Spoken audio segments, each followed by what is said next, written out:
অনেক দিন আগের কথা। সমুদ্রের ধারে এক ছোট্ট মাছ ধরার গ্রাম ছিল, যা সমুদ্রের কিনারে অবস্থান করেছিল। এই গ্রামে এক যুবক মাছ ধরা লোক বাস করত, যার নাম রাহিম ছিল। রাহিম খুবই সুন্দর, পরিশ্রমী এবং সৎ স্বভাবের মানুষ ছিল। তার মুখে সবসময় একটি সুন্দর হাসি লেগে থাকত এবং তার চোখে একটি বিশেষ দ্যুতি ছিল, যা তার সৎ উদ্দেশ্যকে প্রকাশ করত। রাহিমের বাবা মা তার ছেলেবেলায় মারা গিয়েছিল। তার বয়স তখন মাত্র ৫ বছরের ছিল, যখন তার বাবা একদিন সমুদ্রে মাছ ধরতে গিয়েছিল এবং এক ভয়ানক ঝড়ে তাদের নৌকা ডুবে গিয়েছিল।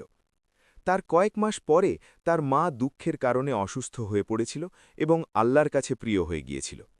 ছোট্ট রাহিম এতিম হয়ে গিয়েছিল। রাহিমের লালন পালন তার চাচা আহমেদ এবং চাচি মরিয়ম করেছিল। আহমেদও একজন মাছ ধরার লোক ছিল এবং খুব সৎ হৃদয়ের মানুষ ছিল। তিনি রাহিমকে নিজের ছেলেদের মতো লালন পালন করেছিল এবং তাকে মাছ ধরার কৌশলও শিখিয়েছিল। মরিয়মও খুব দয়ালু মহিলা ছিল, যিনি রাহিমকে মায়ের অভাব অনুভব করতে দেননি। রাহিমের ২ চাচাতো ভাই ছিল, খালিদ এবং ওমর, যারা তার সাথে খেলত এবং তাকে নিজের সহোদর ভাই মনে করত। যতই রাহিম বড় হয়ে উঠছিল, তার পরিশ্রম এবং সততার খ্যাতি পুরো গ্রামে ছড়িয়ে পড়ছিল। সে সবসময় তার কাজে পুরো মনোযোগ দিয়ে লেগে থাকত এবং কারো সাথে অসততা করত না। বাজারে যখন সে তার মাছগুলো বিক্রি করতে যেত, তখন সবাই তার মাছ কেনা পছন্দ করত, কারণ সে সবসময় তাজা এবং ভালো মাছ নিয়ে আসত এবং কখনো কাউকে প্রতারিত করত না। যখন রাহিম ২০ বছরের হয়েছিল, তখন তার চাচা আহমেদ এবং গ্রামের বয়োজ্যেষ্ঠরা মিলে তার বিয়ের কথা শুরু করেছিল। কাছেরই এক গ্রামে এক সৎ হৃদয় মাছ ধরার লোকের বাড়ি ছিল, যার এক মেয়ে ছিল, যার নাম ফাতিমা ছিল। ফাতিমা খুবই সুন্দর, সৎ স্বভাবের এবং বুদ্ধিমতী মেয়ে ছিল। তার চোখগুলো সমুদ্রের গভীরতার মতো গভীর ছিল এবং তার চুলগুলো রেশমের মতো নরম ছিল। সে বাড়ির সব কাজ খুব ভালোভাবে করত এবং তার বাবা মায়ের খুব অনুগত ছিল। ফাতিমার বাবার নাম হাসান ছিল এবং মায়ের নাম জায়নাব। হাসানও একজন পরিশ্রমী মাছ ধরার লোক ছিল এবং তার সততা এবং ইমানদারির জন্য পরিচিত ছিল। যখন আহমেদ হাসানের কাছে রাহিমের জন্য ফাতিমার রিস্তা পাঠিয়েছিল, তখন হাসান খুব খুশি হয়েছিল। তিনি রাহিমের সম্পর্কে অনেক কিছু শুনেছিল এবং তিনি জানত যে রাহিম একজন ভালো মানুষ। ২ পরিবার মিলে রাহিম এবং ফাতিমার বিয়ে ঠিক করেছিল। বিয়ে খুব সরলতায় হয়েছিল, কিন্তু পুরো গ্রামে আনন্দ উদযাপন করা হয়েছিল। লোকেরা বলেছিল যে এই দুজন একে অপরের জন্যই তৈরি। দুজনেই খুব সুন্দর ছিল, দুজনেই সৎ হৃদয়ের ছিল এবং দুজনেই পরিশ্রমী ছিল। বিয়ের পর রাহিম এবং ফাতিমা এক ছোট্ট বাড়িতে থাকতে শুরু করেছিল। বাড়িটা খুব ছোট ছিল, শুধু ২টো ঘর এবং এক ছোট্ট উঠান। কিন্তু দুজনের কোনো ফরক পড়ত না। তাদের হৃদয়ে একে অপরের প্রতি অনেক ভালোবাসা ছিল এবং তারা খুশি ছিল। রাহিম প্রত্যেক দিন সকালের নামাজের আগেই উঠে পড়ত। সে অজু করত, নামাজ পড়ত এবং তারপর তার জাল তুলে সমুদ্রের কিনারে চলে যেত। ফাতিমাও সকালে তাড়াতাড়ি উঠত। সে নামাজ পড়ত, বাড়ি পরিষ্কার করত এবং তার স্বামীর জন্য খাবার তৈরি করত। যখন রাহিম মাছ ধরে ফিরে আসত, তখন ফাতিমা তার অপেক্ষা করত। সে তার স্বামীর জন্য পানি নিয়ে আসত, তার হাত পা ধোয়াত এবং তারপর দুজনে মিলে সকালের খাবার খেত। সকালের খাবারের পর রাহিম তার মাছগুলো বাজারে নিয়ে যেত এবং বিক্রি করত। সে সবসময় সততার সাথে দাম নির্ধারণ করত এবং কখনও কাউকে প্রতারণার চেষ্টা করত না। এই কারণে বাজারের সবাই তার কাছ থেকে মাছ কেনা পছন্দ করত। যে অর্থ সে পেত, তা দিয়ে সে তার বাড়ির প্রয়োজনীয়তা পূরণ করত। সন্ধ্যায় যখন সে বাড়ি ফিরত, তখন ফাতিমা তার জন্য সুস্বাদু খাবার তৈরি করে রাখত। দুজনে মিলে খাবার খেত এবং একে অপরের সাথে দিনের কথা ভাগ করে নিত। কখনো কখনো রাহিম সমুদ্রের মজার গল্প শোনাত এবং ফাতিমা হাসতে হাসতে লুটোপুটি খেয়ে যেত। কখনো কখনো ফাতিমা বাজারের কথা বলত, যে আজ কি কি ঘটেছে এবং কে কে সাক্ষাৎ করেছে। রাতে খাবারের পর দুজনে মিলে এশার নামাজ পড়ত। তারপর রাহিম কোরআন শরীফের তিলাবত করত এবং ফাতিমা চুপচাপ শুনতে থাকত। রাহিমের কণ্ঠ খুব মিষ্টি ছিল এবং সে খুব সুন্দরভাবে কোরআনের তিলাবত করত। এরপর দুজনে ঘুমাত এবং পরের সকালে আবার তাদের কাজ শুরু করত। এইভাবে দুই স্বামী স্ত্রীর জীবন খুব সুখী ছিল। তাদের কাছে বেশি টাকা ছিল না, কিন্তু তাদের কাছে একে অপরের সঙ্গ ছিল, একে অপরের ভালোবাসা ছিল এবং আল্লাহর অনুগ্রহ ছিল। তারা দুজনেই আল্লাহর কৃতজ্ঞ ছিল এবং সব সময় অন্যদের সাহায্য করার জন্য প্রস্তুত থাকত। গ্রামের লোকেরাও রাহিম এবং ফাতিমার প্রতি খুব খুশি ছিল। বয়োজ্যেষ্ঠ লোকেরা তাদের দেখে দোয়া করত এবং বলত, আল্লাহ এই দুজনকে সব সময় খুশি রাখুক। এরা আমাদের জন্য উদাহরণ। যুবক ছেলেমেয়েরা তাদের থেকে ঈর্ষা করত এবং বলত, কাশ আমাদেরও এদের মতো জুড়ি হয়। রাহিমের চাচা আহম্মদ এবং চাচি মরিয়ম তো বিশেষভাবে খুব খুশি ছিল। তারা রাহিমকে লালন পালন করেছিল এবং এখন দেখছিল যে তাদের পরিশ্রম ফল দিচ্ছে। রাহিম একজন ভালো মানুষ হয়েছে এবং তার বিয়েও খুব ভালোভাবে হয়েছে। তারা প্রায়ই বলত যে রাহিম আমাদের জন্য গর্বের বিষয়, সে আমাদের কখনো লজ্জিত করেনি। কয়েক মাস পর রাহিম ভাবল যে যদি সে আরও একটু পরিশ্রম করে তাহলে তার অবস্থা আরও ভালো হতে পারে। সে প্রত্যেক দিন সকালে আরও তাড়াতাড়ি উঠতে শুরু করল এবং দেরি পর্যন্ত কাজ করতে লাগল। ফাতিমাও তার স্বামীর পুরো সাথ দিয়েছে। সে তার জন্য খাবার প্যাক করত, যাতে রাহিমকে দুপুরে বাড়ি ফিরতে না হয় এবং সে আরও দেরি পর্যন্ত কাজ করতে পারে। ধীরে ধীরে রাহিম টাকা জমা করতে শুরু করল। সে খুব সাশ্রয়ীভাবে থাকত এবং অপচয় মোটেই করত না। যে টাকা বাঁচত তা সে একটি মাটির কলসিতে ফেলে দিত। ফাতিমাও খুব বুদ্ধিমতী ছিল। সেও অপচয় করত না এবং প্রত্যেক জিনিস খুব চিন্তা করে কিনত। কয়েক মাসের পরিশ্রম এবং সাশ্রয়ের পর রাহিমের কাছে এত টাকা জমা হয়েছে যে সে একটি বড় জাল কিনতে পারল। এই জাল আগের জাল থেকে অনেক বড় এবং শক্ত ছিল। এই জাল দিয়ে অনেক মাছ একসাথে ধরা যেত। যেদিন রহিম এই জাল কিনেছে সেদিন সে খুব খুশি ছিল। সে বাড়ি এলো এবং ফাতেমাকেই খুশির খবর শোনাল। ফাতেমাও খুব খুশি হয়েছে। সে আল্লাহর কৃতজ্ঞতা জানিয়েছে এবং তার স্বামীর জন্য দোয়া করেছে যে আল্লাহ তাকে আরও সফলতা দিক। পরের দিন সকালে রহিম তার নতুন জাল নিয়ে সমুদ্রের কিনারে গেল। সে আল্লাহর নাম নিয়ে জাল সমুদ্রে ফেলল এবং অপেক্ষা করতে লাগল। যখন সে জাল বাইরে টেনেছে তখন সে অবাক হয়ে গেল। জালে এত অনেক মাছ ছিল যা সে আগে কখনো দেখেনি। সব মাছগুলো বড় এবং স্বাস্থ্যবান ছিল। রহিম খুব খুশি হয়েছে। সে সব মাছগুলো বাজারে নিয়ে গিয়ে বিক্রি করেছে এবং তাকে খুব ভালো দাম পেয়েছে। সেদিন যখন সে বাড়ি ফিরেছে তখন তার হাতে আগের থেকে অনেক বেশি টাকা ছিল। ফাতেমা যখন এটা দেখেছে তখন সেও খুব খুশি হয়েছে। এরপর তো প্রত্যেক দিন রহিমের জালে অনেক অনেক মাছ আসতে লাগল। কখনো কখনো তো এত বেশি মাছ হতো যে রহিমকে ২-৩ দিন পর্যন্ত মাছ ধরার দরকার হতো না। তার আয় খুব ভালো হয়ে গেল এবং বাড়িতে সুখ সমৃদ্ধি আসতে লাগল। এখন রহিম এবং ফাতেমার বাড়িতে নতুন নতুন জিনিস আসতে লাগল। ফাতেমা নতুন বাসনপত্র কিনেছে, নতুন কাপড় তৈরি করিয়েছে এবং বাড়িকেও একটু সাজিয়েছে। কিন্তু দুজনের হৃদয় এখনও পরিষ্কার ছিল এবং তারা আল্লাহর কৃতজ্ঞ ছিল। তারা জানত যে এটা সব আল্লাহর দয়া এবং তাদের কখনো অহংকার করা উচিত নয়। গ্রামের অন্য মাছ ধরার লোকেরাও রহিমের সফলতা দেখে অবাক ছিল। কিছু লোক তার থেকে ঈর্ষা করত, কিন্তু অধিকাংশ লোকই তার প্রশংসা করত। তারা বলত, রহিম পরিশ্রমী এবং সৎ হৃদয়ের, এজন্য আল্লাহ তার প্রতি দয়ালু। রহিমের চাচা আহমেদ খুব খুশি ছিল। তিনি বলত, আমি সবসময় বলেছি যে রহিম একদিন সফল হবে। আল্লাহ পরিশ্রমীদের অবশ্যই ফল দেয়। এইভাবে রহিম এবং ফাতেমার জীবন খুব সুখী হয়ে গেল। দুজনে একে অপরকে অনেক ভালোবাসত এবং আল্লাহর কৃতজ্ঞ ছিল। তাদের জানা ছিল না যে তাদের জীবনে শীঘ্রই একটি খুব বড় মোড় আসতে চলেছে, যা তাদের জীবনকে চিরকালের জন্য বদলে দেবে। একদিনের কথা, রহিম সবসময়ের মতো ফজরের নামাজ পড়ে সমুদ্রের কিনারে গেল। সেদিন আবহাওয়া খুব ভালো ছিল। আকাশ পরিষ্কার ছিল এবং সমুদ্রের ঢেউগুলো খুব সুন্দর লাগছিল। রাহিম বিসমিল্লা পড়ে তার জাল সমুদ্রে ফেলল এবং অপেক্ষা করতে লাগল। কিছুক্ষণ পর যখন সে জালকে বাইরে টেনেছে তখন তার মনে হল যে আজ তো অনেক বেশি ওজন। সে ভাবল যে হয়তো অনেক মাছ ফাঁস পড়েছে। যখন সে জালকে পুরোপুরি বাইরে তুলেছে এবং তাকে দেখেছে তখন সে খুব খুশি হয়ে গেল। জালে সত্যিই অনেক মাছ ছিল, বড় বড় স্বাস্থ্যবান এবং চকচকে মাছগুলো। রাহিম কৃতজ্ঞতায় আলহামদুলিল্লাহ বলল এবং মাছগুলো তুলতে লাগল। যখন সে মাছগুলোকে একে একে বাইরে তুলছিল তখন হঠাৎ তার দৃষ্টি একটি অদ্ভুত মাছের ওপর পড়ল। এই মাছটি অন্য সব মাছ থেকে একেবারে আলাদা ছিল। এই মাছটি সোনার মতো চকচক করছিল। মনে হচ্ছিল যেন এটাকে সোনা দিয়ে তৈরি করা হয়েছে। রাহিম সেই মাছটাকে খুব মনোযোগ দিয়ে দেখল। মাছের চোখগুলো খুব অদ্ভুত ছিল, যেন হীরের মতো চকচক করছিল। তার লেজ এবং পাখনাগুলো খুব সুন্দর ছিল।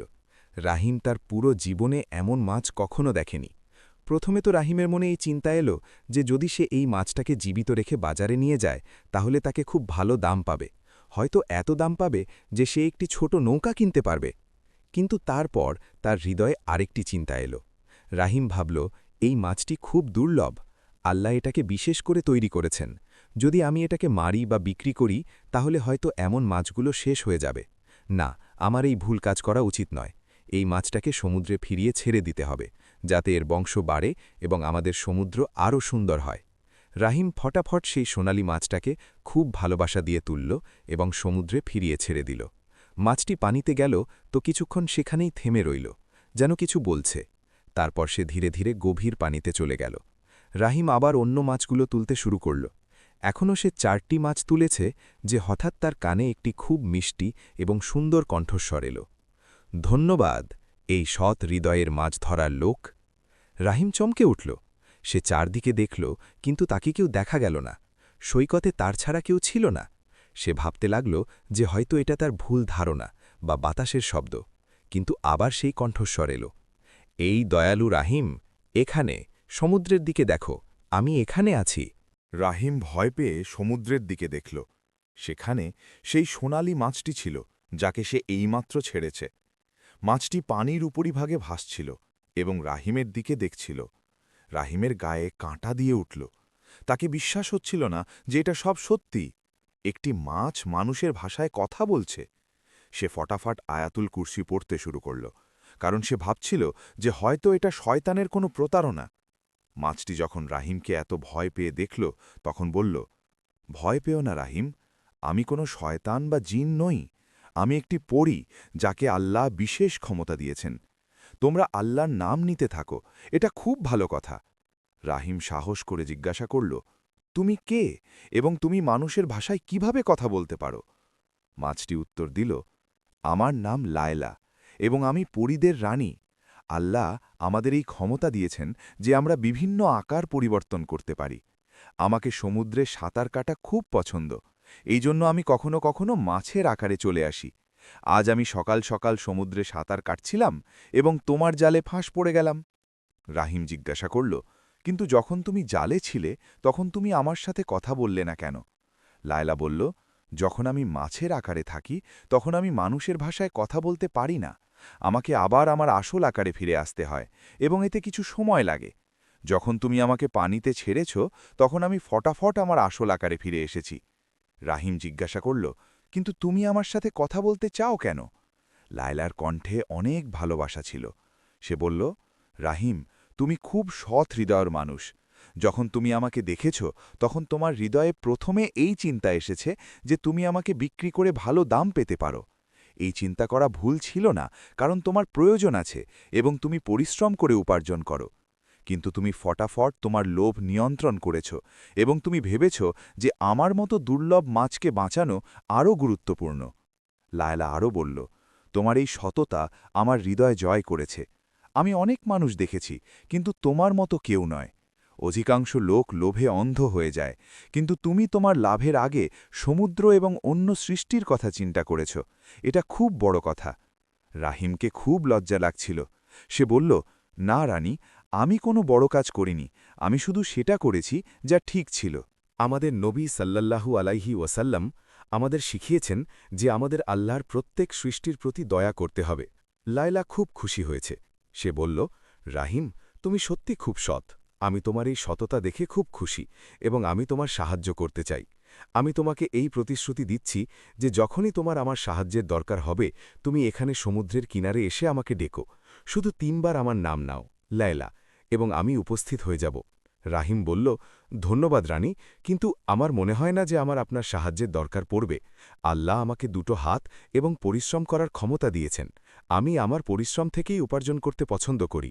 লায়লা হাসল। সে বলল, রাহিম, তুমি সত্যি খুব বিশেষ, কিন্তু মনে রেখো যে জীবনে কখনো কখনো এমন পরিস্থিতি আসে যখন আমাদের সাহায্যের দরকার হয়, সে সময় আমাকে ডেকো। রাহিম বলল, ঠিক আছে রানী, আমি মনে রাখব। লায়লা বলল, একটা কথা আর। রাহিম, তোমার পরিশ্রম এবং তোমার সততা দেখে আমি সিদ্ধান্ত নিয়েছি যে আমি তোমার সাহায্য করব।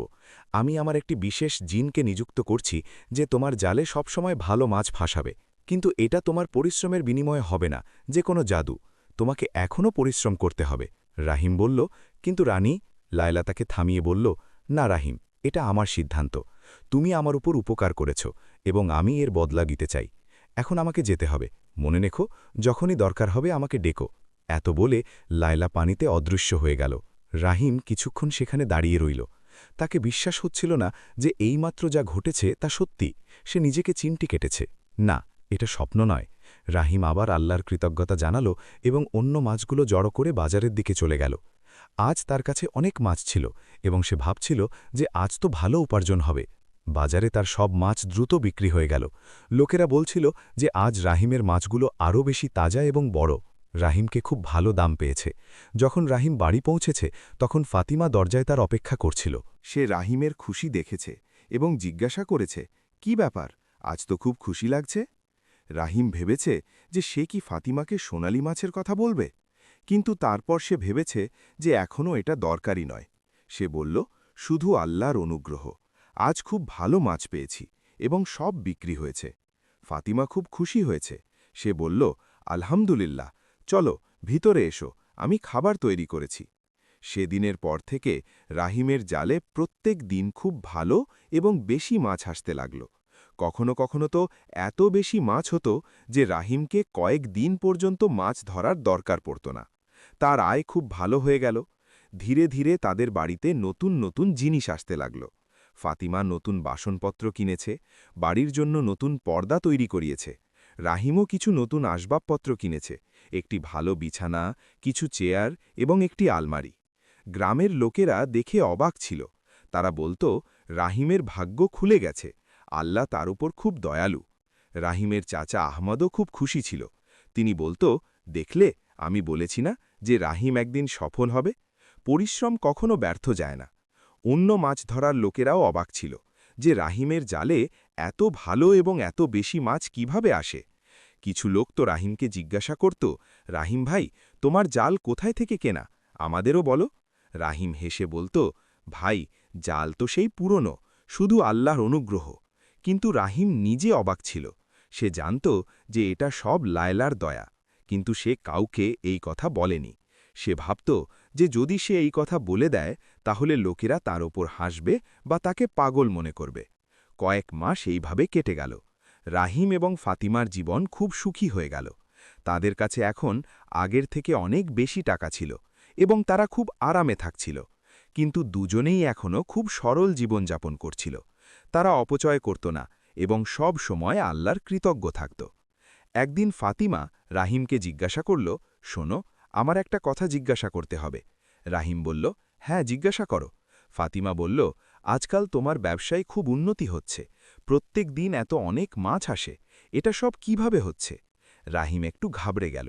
সে ভাবল যে সে কি ফাতিমাকে সত্য বলবে, কিন্তু তারপর সে ভাবল যে এখনও এটা দরকারি নয়। সে বলল, আমারও জানা নেই, হয়তো এই জাল খুব ভালো বা আল্লাহর দয়া।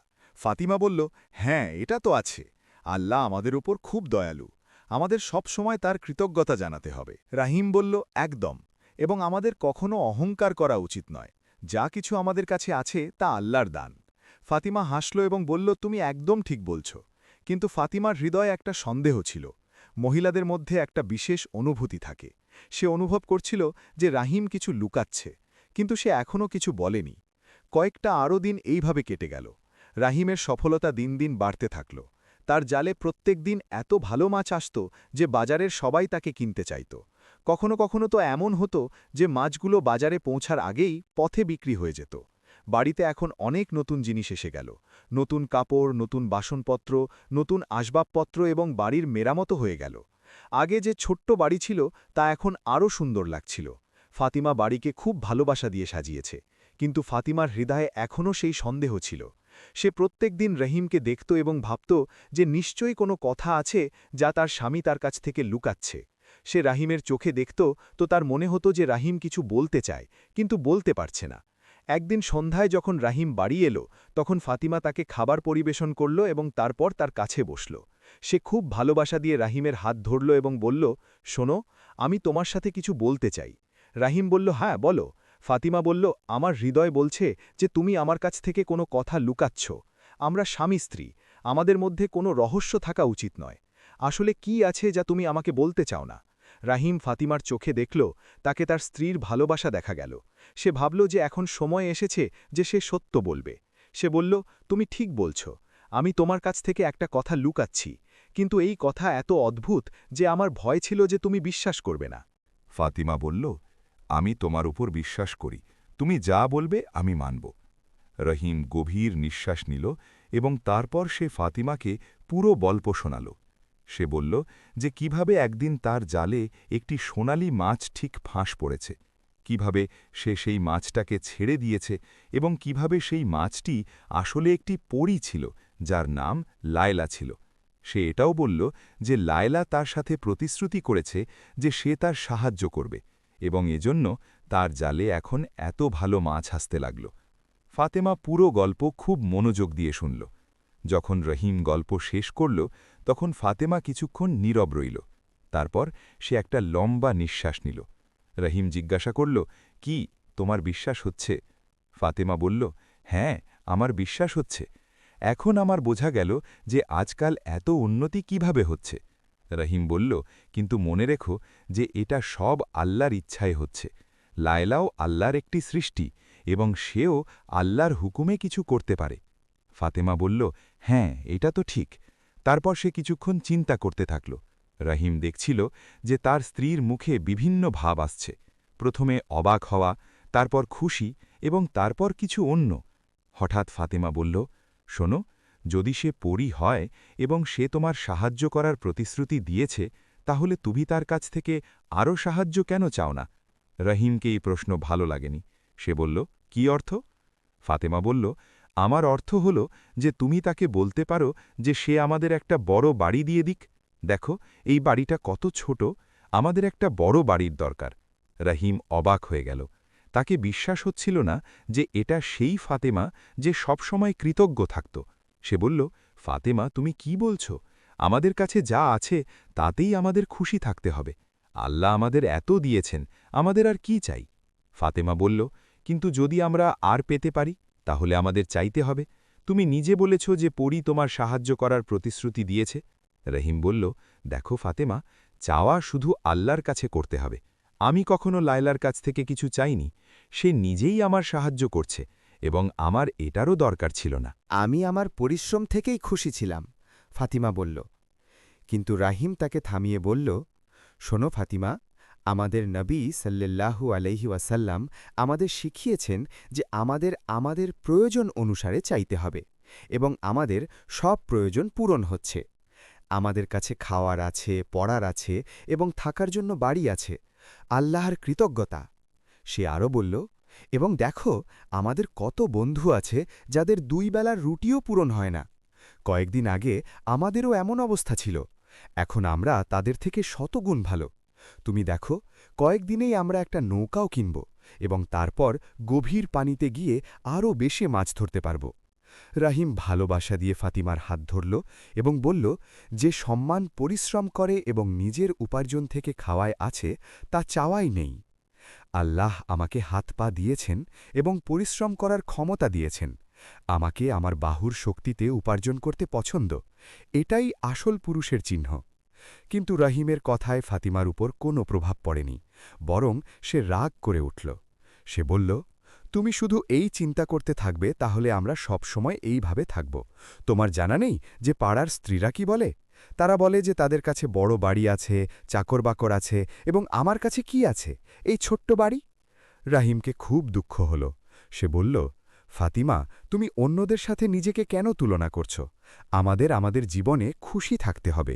অন্যদের দেখে লোভ করা ভুল। ফাতিমা আরও রাগ করে উঠল। সে বলল, লোভ? তুমি আমার উপর লোভের অভিযোগ করছ? আমি তো শুধু ভালো জীবন চাই, এতে ভুল কি? এখন রাহিম এবং ফাতিমার মধ্যে তর্ক হতে লাগল। ফাতিমা জিদ ধরে বসেছিল যে রাহিমকে লায়লার কাছ থেকে একটা বড় বাড়ি চাইতে হবে।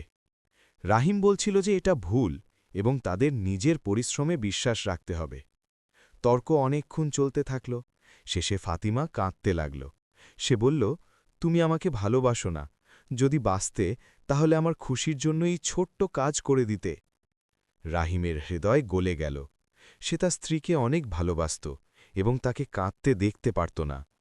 তাকে তার বাবা মায়ের স্মৃতি এলো, যারা তাকে ছেলেবেলায় ভালোবাসা দিয়েছে। তাকে তার চাচা আহমদ এবং চাচি মরিয়ামের স্মৃতি এলো, যারা তাকে লালন পালন করেছে। সবাই তাকে শিখিয়েছে যে মহিলার হৃদয় রাখা খুব গুরুত্বপূর্ণ। তাকে এটাও স্মরণ এলো যে যখন তার বিয়ে হয়েছে তখন সবাই বলেছে যে রাহিম এবং ফাতিমা একে অপরের জন্য তৈরি। যদি এখন তাদের মধ্যে লড়াই হয় তাহলে লোকেরা কি বলবে? গ্রামে তামাশা হয়ে যাবে। রাহিম অনেক চিন্তা করল। শেষে সে সিদ্ধান্ত নিল যে সে ফাতিমার এই একটা কথা মেনে নেবে। হয়তো এতে ফাতিমা খুশি হয়ে যাবে এবং তারপর সব আগের মতো হয়ে যাবে। সে ফাতিমার চোখের জল মুছে বলল, ঠিক আছে, আমি কাল সমুদ্রের কিনারে যাব এবং লায়লাকে ডাকব। আমি তার কাছ থেকে একটা ভালো বাড়ি চাইব। ফাতিমার চোখে খুশি এলো। সে রাহিমকে জড়িয়ে ধরল এবং বলল, ধন্যবাদ, তুমি খুব ভালো। কিন্তু রাহিমের হৃদয়ে খুব ভারিতা ছিল। সে জানত যে সে ভুল করছে, কিন্তু সে তার স্ত্রীর খুশির জন্য এই সিদ্ধান্ত নিয়েছে। সে রাতে রাহিমকে ঘুম আসেনি। সে ভাবতে থাকল যে কাল কি হবে, সে লায়লাকে কি বলবে। সে বারবার আল্লাহর কাছে দোয়া করছিল যে সব ঠিক হয়ে যাক। পরের সকালে রাহিম খুব দুঃখী হৃদয় এবং ভারী মন নিয়ে সমুদ্রের কিনারে গেল। সে ফজরের নামাজ পড়েছে, কিন্তু তার হৃদয় নামাজে লাগছিল না। সে ভাবছিল যে সে কি করতে যাচ্ছে। সমুদ্রের কিনারে পৌঁছে রাহিম বসে পড়ল। সে অনেকক্ষণ সেখানে বসে রইল। তার সাহস হচ্ছিল না যে সে লায়লাকে ডাকে। সে ভাবছিল যে এটা ভুল, তাকে তার পরিশ্রমে বিশ্বাস রাখতে হবে, নাকি যার কারো কাছ থেকে চাইতে হবে। কিন্তু তারপর তাকে ফাতিমার কাঁদতে থাকা মুখ স্মরণ এলো এবং সে সিদ্ধান্ত নিল যে সে এই কাজ করবে। সে গভীর নিঃশ্বাস নিল এবং ধীরে বলল, লায়লা, লায়লা, লায়লা। কিছুক্ষণ পর পানিতে আন্দোলন হল এবং সেই সোনালি মাছটি পানির উপরিভাগে এলো। তারপর একটা মিষ্টি কণ্ঠস্বর এলো, এই সৎ হৃদয়ের রাহিম, আমি জানি যে আজ তুমি এখানে কেন এসেছ এবং তুমি কেন এত চিন্তিত। রাহিম অবাক হয়ে বলল, আপনি কিভাবে জানেন? লায়লা বলল, রাহিম, যখন থেকে তুমি আমাকে বাঁচিয়েছ, আমি আমার একটি বিশেষ জিনকে তোমার যত্নের জন্য নিযুক্ত করেছি। সে জিন সব সময় তোমার খবর রাখে। সে আমাকে বলেছে যে কাল রাতে তোমার এবং ফাতিমার মধ্যে কি হয়েছে। রাহিমকে খুব লজ্জা লাগল। সে বলল, রানী, আমাকে ক্ষমা করে দিন, আমি আমার স্ত্রীর খুশির জন্য। লায়লা তাকে থামিয়ে বলল, রাহিম, তোমাকে ক্ষমা চাইতে হবে না। আমি বুঝি তুমি তোমার স্ত্রীকে ভালোবাসো এবং তার খুশি চাও। এটা খুব ভালো কথা, কিন্তু মনে রেখো যে আসল খুশি পরিশ্রম থেকে আসে না, যে চাওয়া থেকে। সে আরও বলল, তুমি পুরো পরীর দেশে বিখ্যাত। সব পরী এবং জিন তোমার পরিশ্রম, তোমার সততা এবং তোমার ধর্মভীরুর কথা করে। তুমি আমাকে বাঁচানোর পরেও কখনো আমার কাছ থেকে কিছু চাওনি। এটা তোমার খুব বড় গুণ। রাহিম বলল, ধন্যবাদ রানী। লায়লা বলল, এখন তুমি তোমার বাড়ি ফিরে যাও। ফাতিমা যা চেয়েছে তা হয়ে গেছে। তোমাকে একটা বিলাসবহুল বাড়ি পেয়ে গেছে।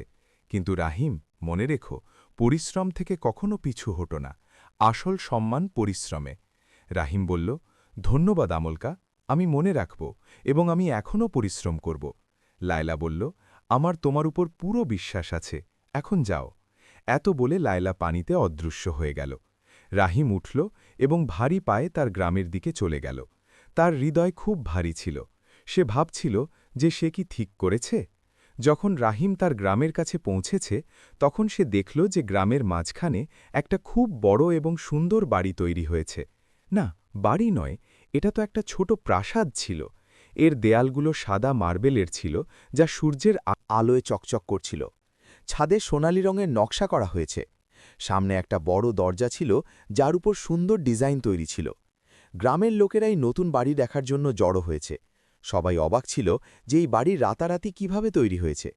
কিছু লোক বলছিল যে এটা কোনো জাদু, কিছু বলছিল যে হয়তো কোনো ধনী লোক এখানে এসেছে।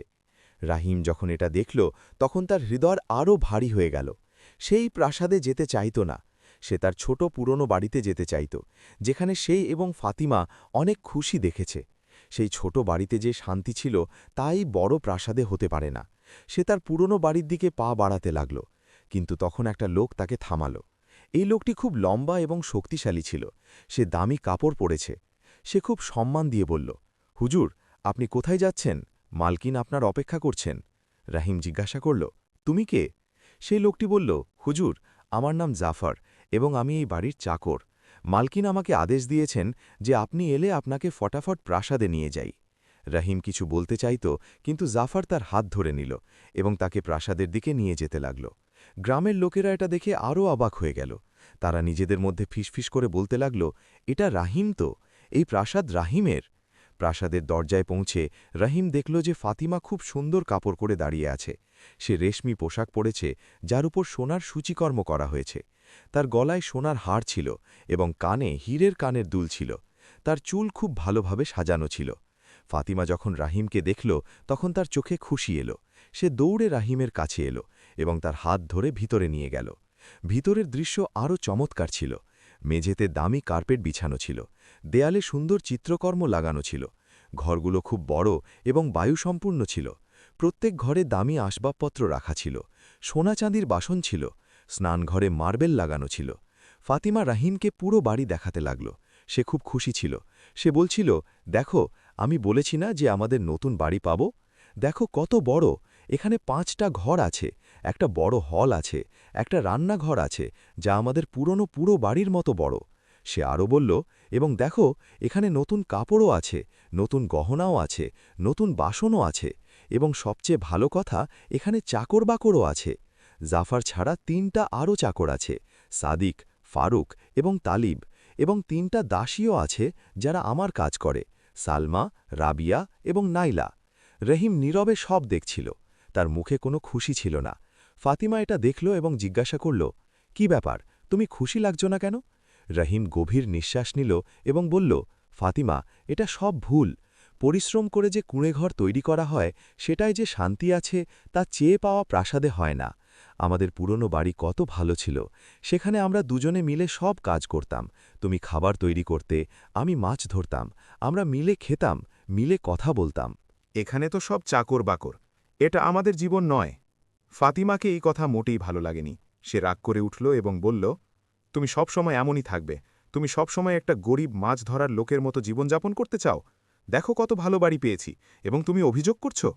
রাহিম কিছু বলতে চাইল, কিন্তু ফাতিমা তাকে থামিয়ে বলল, না, এখন বাস, আমি তোমার বকবক শুনতে চাই না। তুমি যাও এবং গোসল করে এসো। আমি চাকরদের আদেশ দিয়েছি যে তারা তোমার জন্য নতুন কাপড়ের ব্যবস্থা করুক। রাহিমের হৃদয় খুব দুঃখিত ছিল, কিন্তু সে কিছু বলেনি। সে ভাবছিল যে হয়তো কয়েকদিনে ফাতিমা বুঝবে যে আসল খুশি এই জিনিসে নয়। পরের দিন সকালে যখন রাহিম তার জাল তুলে মাছ ধরতে যেতে লাগল, তখন ফাতিমা তাকে থামাল। সে বলল, তুমি কোথায় যাচ্ছ? রাহিম বলল, মাছ ধরতে। আমাকে আমার কাজ করতে হবে। ফাতিমা বলল, কাজ? এখন তোমাকে কাজ করার কি দরকার? আমাদের কাছে এত সব কিছু আছে, তুমি এখন আরামে থাকো। রাহিম বলল, না ফাতিমা, আমি কাজ না করে থাকতে পারি না। পরিশ্রম করা আমার স্বভাব। নবী সাল্লাল্লাহু আলহি ওয়াসাল্লামও পরিশ্রম করার শিক্ষা দিয়েছেন। ফাতিমা রাগ করে উঠল। সে বলল, আল্লাহর জন্য এখন ভুলে যাও যে তুমি কখনো মাছ ধরার লোক ছিলে। লোকেরা কি বলবে যে এত বড় প্রাসাদের মালিক এখনও মাছ ধরতে যায়? রহিম বলল, আমার চিন্তা নেই যে লোকেরা কি বলে। আমি যা ঠিক মনে করি তাই করব। তুমি যে অবস্থায় চাও থাকো, কিন্তু আমাকে আমার ইচ্ছায় চলতে দাও। ফাতিমাকে এই কথা মোটেই পছন্দ হয়নি, কিন্তু রহিম জাল নিয়ে বেরিয়ে গেল। সে পুরো দিন সমুদ্রে ছিল এবং মাছ ধরেছে। সন্ধ্যায় যখন সে ফিরে এলো, তখন ফাতিমা তার সাথে কথা বলেনি। কয়েকদিন এইভাবে কেটে গেল। রহিম প্রত্যেক দিন মাছ ধরতে যেত এবং ফাতিমা রাগ করে থাকত। বাড়িতে চাকরবাকর ছিল, কিন্তু সেই পরিবেশ ছিল না যা আগে ছিল। রহিমকে সেই পুরনো বাড়ি এবং সেই পুরনো জীবন খুব স্মরণ আসত। রহিম এটাও দেখেছে যে বাড়ির চাকরবাকর ফাতিমাকে রানীর মতো মানে। তারা তার প্রত্যেক কথা মানে, যেন তার আদেশ না মানলে তাদের জীবন চলে যাবে। এবং ফাতিমাও তাদের সাথে খুব কঠোরতা করে। সে ছোট ছোট কথায় তাদের ধমকায়। একদিন রহিম দেখল যে ফাতিমা একটা দাসীকে খুব খারাপভাবে ধমকিয়েছে, কারণ সে খাবারের লবণ কম দিয়েছে। রহিমকে এটা খুব খারাপ লাগল। সে ফাতিমাকে বলল, এটা তুমি কি করছো? এরাও মানুষ, এদের সাথে ভালোভাবে ব্যবহার করো। কিন্তু ফাতিমা বলল, তুমি আমার কাজে হস্তক্ষেপ করো না। এরা আমার চাকর এবং আমি জানি যে এদের সাথে কিভাবে ব্যবহার করতে হয়। রহিমকে খুব দুঃখ হল। তাকে মনে হচ্ছিল যে ফাতিমা বদলে গেছে। সে সেই ফাতিমা নেই যাকে সে বিয়ে করেছে। সেই সৎ হৃদয়, দয়ালু ফাতিমা কোথায় চলে গেছে? কয়েক সপ্তাহ আরও কেটে গেল। একদিন ফাতিমা রহিমের হাত থেকে জাল ছিনিয়ে নিল এবং চাকরদের আদেশ দিল, এই জালকে এবং এর সব পুরনো সামগ্রীকে নিয়ে যাও এবং এর পুরনো বাড়িতে রাখো, এবং মনে রেখো যে সারেব কখনও এই সামগ্রী এই প্রাসাদে আনতে চান তো তাদের থামিয়ে দিও। রাহিম অবাক হয়ে গেল। সে বলল, ফাতিমা, এটা তুমি কি করছো? ফাতিমা বলল, আমি শুধু চাই যে তুমি সেই পুরনো জীবনকে ভুলে যাও। এখন আমরা ধনী লোক, আমাদের ধনীদের মতো থাকতে হবে। রহিম অনেক বোঝানোর চেষ্টা করল, কিন্তু ফাতিমা মানেনি। চাকররা রহিমের সব সামগ্রী তুলে পুরনো বাড়িতে রেখে দিল। রহিম অসহায় হয়ে দেখতে থাকল। সে রাতে রহিমকে মোটেই ঘুম আসেনি। সে ভাবছিল যে এটা সব কিভাবে হলো। তার প্রিয় স্ত্রী এত বদলে কিভাবে গেল? সে তো শুধু ফাতিমাকে খুশি করতে চাইত, কিন্তু এটা কি হয়ে গেল? কয়েকদিন আরও কেটে গেল। একদিন সন্ধ্যায় ফাতিমা রহিমকে খুব ভালোবাসা দিয়ে তার কাছে রাখল। রহিমকে অবাক লাগল, কারণ গত কয়েকদিনে ফাতিমা তার সাথে ঠিকমতো কথা বলছে না। ফাতিমা খুব মিষ্টি স্বরে বলল, শোনো আমার প্রিয় স্বামী, আমি তোমার সাথে কিছু বলতে চাই। রহিম ভাবল যে হয়তো ফাতিমাকে তার ভুলের অনুভূতি হয়েছে। সে আশা করে জিজ্ঞাসা করল, হ্যাঁ বলো। ফাতিমা বলল, দেখো, মানুষ একই জীবন যাপন করে করে ক্লান্ত হয়ে যায়। এই প্রাসাদ, এই চাকর বাকর, এটা সব দেখে দেখে আমার মন উঠে গেছে। প্রত্যেক দিন একই জিনিস, একই পরিবেশ, আমার মন লাগছে না। রাহিমকে খুশি হল। সে ভাবল যে ফাতিমাকে বোঝা গেছে যে আসল খুশি সরল জীবনে। সে বলল, আমি বুঝছি তো, তুমি চাও যে আমরা আমাদের পুরনো জীবনে ফিরে যাই। কিন্তু ফাতিমা যে পরের কথা বলল, তাতে রাহিমকে ধাক্কা লাগল। ফাতিমা বলল, না, আমি বলছি যে আমার এর থেকেও বড় প্রাসাদ চাই। আমাকে রাজাদের মতো থাকতে হবে। আমাকে এমন প্রাসাদ চাই যাতে শত শত চাকর বাকর হয়, গোলাম হয়, দাসী হয়। আমি একটা চুটকি বাজাই তো সব আমার সামনে উপস্থিত হয়ে যাক। আমাকে সিংহাসনে বসতে হবে এবং রানীর মতো থাকতে হবে। রাহিমকে বিশ্বাস হচ্ছিল না যে সে এটা সব শুনছে। সে বলল, ফাতিমা, এটা তুমি কি বলছো? আমাদের কাছে আগে থেকেই এত কিছু আছে। পুরো গ্রাম অবাক যে আমাদের কাছে এত সব কিভাবে এলো।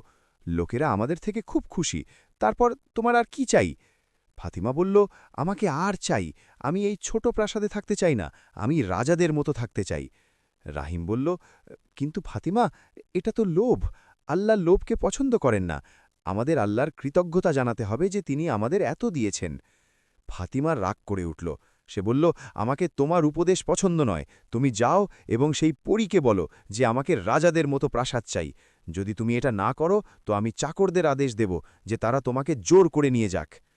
রাহিম অবাক ছিল, কি ফাতিমা সত্যিই এটা করতে পারে? সে ফাতিমার চোখে দেখল এবং তাকে ভয় লাগল। ফাতিমার চোখে একটা অদ্ভুত ডিউটি ছিল, লোভ এবং অহংকারের ডিউটি। রাহিম প্রথমে ভাবল যে সে এই অহংকারী এবং লোভী মহিলাকে তার থেকে দূর করে দেয়। সে ভাবল যে সে ফাতিমাকে তালাক দিয়ে দেয় এবং তার পুরনো জীবনে ফিরে যায়। কিন্তু তারপর তাকে তার বাবা মায়ের স্মৃতি এলো। তাকে তার চাচা আহমেদ এবং চাচি মরিয়মের স্মৃতি এলো, যারা তাকে লালন পালন করেছে। সবাই তাকে শিখিয়েছে যে বিয়ে একটা পবিত্র বন্ধন এবং এটাকে সহজে ভাঙতে হবে না। তাকে এটাও স্মরণ এলো যে বিয়ের আগে ফাতিমা কত সৎ হৃদয়ের ছিল। হয়তো এটা সব লোভ তাকে বদলে দিয়েছে। হয়তো আল্লাহ কোনো রাস্তা বের করবে এবং ফাতিমাকে বোঝা যাবে। রহিম ধৈর্য ধরে বলল, ঠিক আছে, আমি যাই। ফাতিমার চোখে খুশি চকচক করে উঠল। সে বলল, ধন্যবাদ, আমার জানা ছিল যে তুমি আমার কথা মানবে। রহিম খুব ভারী মন নিয়ে সমুদ্রের কিনারের দিকে চলে গেল। পথে তাকে গ্রামের লোকেরা মিলল। তারা ভালোবাসা দিয়ে সালাম করল এবং বলল, রাহিম ভাই, আল্লাহ আপনার উপর খুব দয়া করেছেন। আপনি খুব ভাগ্যবান। রাহিম হাসার চেষ্টা করল, কিন্তু তার হৃদয় কাঁদছিল। সে ভাবছিল যে যদি এই লোকেরা জানে যে এটা সব কোন মূল্যে পেয়েছে তো তারা কি ভাববে। সমুদ্রের কিনারে পৌঁছে রাহিম বসে পড়ল। সে তার মাথা ঝুঁকিয়ে কাঁদতে লাগল। সে আল্লাহর কাছে দোয়া করছিল, হে আল্লাহ, আমাকে রাস্তা দেখাও। আমি খুব চিন্তিত। আমার স্ত্রী লোভে অন্ধ হয়ে গেছে। আমার জানা নেই যে কি করব। তখন তাকে সেই মিষ্টি কণ্ঠস্বর শোনা গেল, হে সৎ হৃদয়ের রাহিম, আমি জানি যে তুমি খুব চিন্তিত। রাহিম দেখল যে সেই সোনালি মাছটি পানির উপরিভাগে ভাসছে। লায়লা বলল, রাহিম, আমার জিন আমাকে সব বলছে। আমার জানা আছে যে ফাতিমার ইচ্ছা বাড়তে থাকছে। আমার জানা আছে যে তুমি খুব দুঃখিত। রাহিম বলল, রানী, আমাকে ক্ষমা করে দিন। আমার এটা সব চাইতে উচিত ছিল না। আমি আমার পরিশ্রমে খুশি ছিলাম, কিন্তু আমি আমার স্ত্রীকে খুশি দেখতে চাইতাম। লায়লা বলল, রাহিম, তুমি কোনো ভুল করনি। তুমি শুধু তোমার স্ত্রীকে ভালোবাসো এবং তাকে খুশি দেখতে চাও। এটা খুব ভালো কথা, কিন্তু কখনো কখনো যে জিনিস আমরা ভালোবাসায় করি তা ঠিক হয় না। রাহিম বলল, এখন ফাতিমা আরও চায়। সে রাজাদের মতো থাকতে চায়। লায়লা বলল, আমার জানা আছে এবং আমি তার এই ইচ্ছাও পূরণ করব। কিন্তু রাহিম, মনে রেখো, আসল খুশি প্রাসাদে নয়, হৃদয়ের শান্তিতে। এবং হৃদয়ের শান্তি তখনই পাওয়া যায় যখন আমরা পরিশ্রম করি, সততার সাথে জীবনযাপন করি এবং আল্লাহর কৃতজ্ঞ থাকি। সে আরও বলল, আল্লাহ তাআলা আমাদের পরী এবং জিনদের অনেক ক্ষমতা দিয়েছেন। আমরা চোখের পলকে প্রাসাদ তৈরি করতে পারি, ধন সম্পদ জমা করতে পারি, কিন্তু আমাদের এই ক্ষমতা মানুষের বুদ্ধি এবং পরিশ্রমের সামনে কিছুই নয়। মানুষ তার বুদ্ধি এবং পরিশ্রম দিয়ে যা করতে পারে তা আমরা কখনো করতে পারি না। রাহিম বলল, ধন্যবাদ রানী। লায়লা বলল, এখন তুমি বাড়ি যাও। ফাতিমার ইচ্ছা পূরণ হয়ে গেছে, কিন্তু মনে রেখো, পরিশ্রম কখনো ছেড়ো না। এটাই তোমার আসল ক্ষমতা। রাহিম উঠল এবং বাড়ির দিকে চলে গেল। যখন সে গ্রামের কাছে পৌঁছেছে তখন সে দেখল যে আগের প্রাসাদ অদৃশ্য হয়ে গেছে এবং তার জায়গায় একটা খুব বড় এবং চমৎকার প্রাসাদ দাঁড়িয়ে আছে। এই প্রাসাদ আগেরটার থেকে 10 গুণ বড় ছিল। এর চারদিকে উঁচু দেওয়াল ছিল, সামনে খুব বড় দরজা ছিল যার উপর সোনার নকশা ছিল। প্রাসাদের ভিতরে বড় বড় বাগান ছিল, ফোয়ারা ছিল, পুকুর ছিল। গ্রামের লোকেরা আবার জড়ো হয়েছে।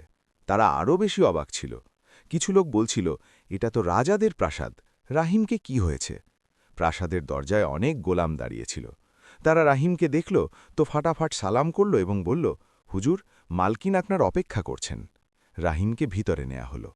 প্রাসাদের ভিতরের দৃশ্য দেখে রাহিম অবাক হয়ে গেল। এটা তো কোনো রাজার প্রাসাদ ছিল। খুব বড় হল ছিল, যাতে সোনার সিংহাসন রাখা ছিল। সিংহাসনের চারদিকে দাসীরা দাঁড়িয়েছিল এবং সিংহাসনে ফাতিমা বসেছিল। ফাতিমা খুব চমৎকার পোশাক পরেছে। তার মাথায় একটা ছোট মুকুট ছিল, তার গলায় হিরে রত্নের হার ছিল।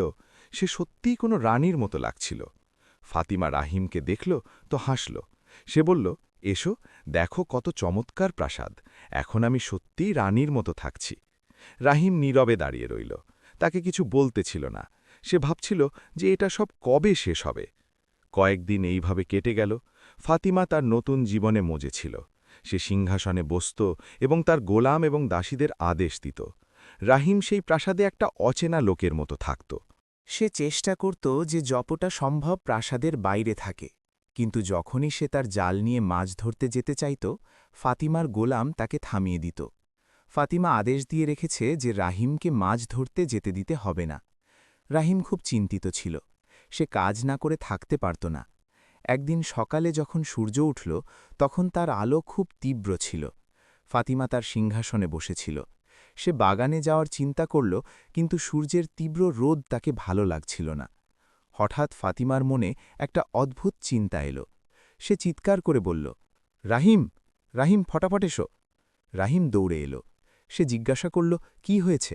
ফাতিমার রাগ করে বলল, এখনই এবং এই মুহূর্তে সেই সোনালি মাছের কাছে যাও। তাকে বলো যে সে সূর্যকে বলুক যে আমার সামনে থেকে সরে যাক। আমি বাগানে যেতে চাই, কিন্তু এই সূর্য খুব তীব্র চকচক করছে। রাহিম তার কানে বিশ্বাস করতে পারল না। সে বলল, ফাতিমা, এটা তুমি কি বলছ? এটা তো আল্লাহর বিষয়। সূর্য আল্লাহ তৈরি করেছেন। কোনো পরী বা জিন এতে কিভাবে হস্তক্ষেপ করতে পারে? ফাতিমা চিৎকার করে বলল, আমাকে তোমার বকবক শুনতে হবে না। হয় তুমি যাও, বা আমি আমার গোলামদের আদেশ দেব যে তারা তোমাকে জোর করে টেনে নিয়ে যাক। রাহিম দেখল যে ফাতিমার গোলাম তার দিকে এগোচ্ছে। এই গোলামগুলো খুব শক্তিশালী ছিল এবং রাহিম জানত যে এরা আসলে জিন যারা মানুষের আকারে আছে। রাহিম ভাবল যে এখন অনেক হয়েছে, ফাতিমার সীমা হয়েছে। সে আল্লাহর বিষয়েও হস্তক্ষেপ করতে লাগল, কিন্তু তারপর সে ভাবল যে হয়তো আল্লাহ এখন কোনো রাস্তা বের করবে, হয়তো এখন ফাতিমাকে শিক্ষা দেয়া যাবে। রাহিম আবার সমুদ্রের কিনারে গেল। তাকে লায়লাকে ডাকার দরকার পড়েনি, সে আগে থেকেই সেখানে ছিল। লায়লা দুঃখী কণ্ঠে বলল, এই রাহিম, কাশ যে তোমার স্ত্রী অহংকারের এই সীমায় না যেত যে সে আল্লাহর বিষয়েও হস্তক্ষেপ করতে লাগল। রাহিম বলল, আমাকে ক্ষমা করে দিন। লায়লা বলল, রাহিম, তোমাকে ক্ষমা চাইতে হবে না, তুমি কিছু ভুল করনি, তুমি তো শুধু তোমার স্ত্রীকে ভালোবাসো, কিন্তু এখন অনেক হয়েছে। সে আরও বলল, যখন তুমি আমাকে বাঁচিয়েছিলে তখন পরীর দেশের সব পরীরা মিলে সিদ্ধান্ত নিয়েছে যে আমরা তোমার সাহায্য করব। আমরা ভেবেছিলাম যে তোমার স্ত্রীর কিছু ইচ্ছা পূরণ করে দেব এবং তারপর সব ঠিক হয়ে যাবে, কিন্তু ফাতিমার ইচ্ছার কোনো শেষ নেই। লায়লা বলল, এবং এখন যা সে চেয়েছে তা না শুধু অগ্রাহ্যযোগ্য, কিন্তু আল্লাহর অবাধ্যতাও। কোনো পরী বা জিন আল্লাহর বিষয়ে হস্তক্ষেপ করতে পারে না। সূর্য, চাঁদ, তারা, এটা সব আল্লাহর আদেশে চলে। রাহিম জিজ্ঞাসা করল, তো এখন কি হবে? লায়লা বলল, এখন পরীর দেশ সিদ্ধান্ত নিয়েছে যে সবকিছু ফিরিয়ে আগের মতো করে দেয়া হবে। তোমাকে তোমার পুরনো জীবনে ফিরিয়ে দেয়া হবে। সেই প্রাসাদ, সেই ধন, সব অদৃশ্য হয়ে যাবে। রাহিমকে স্বস্তি মিলল। সে বলল, ধন্যবাদ রানী, আমি তো আগে থেকেই আমার পুরনো জীবনে ফিরতে চাইতাম। লায়লা বলল, আমাদের পুরো বিশ্বাস আছে যে তুমি একজন পরিশ্রমী মানুষ এবং তুমি তোমার পরিশ্রম থেকে আবার ভালো দিন দেখবে, এবং আমাদের এটাও বিশ্বাস আছে যে ফাতিমার এই শিক্ষা থেকে অনেক কিছু শেখার আছে।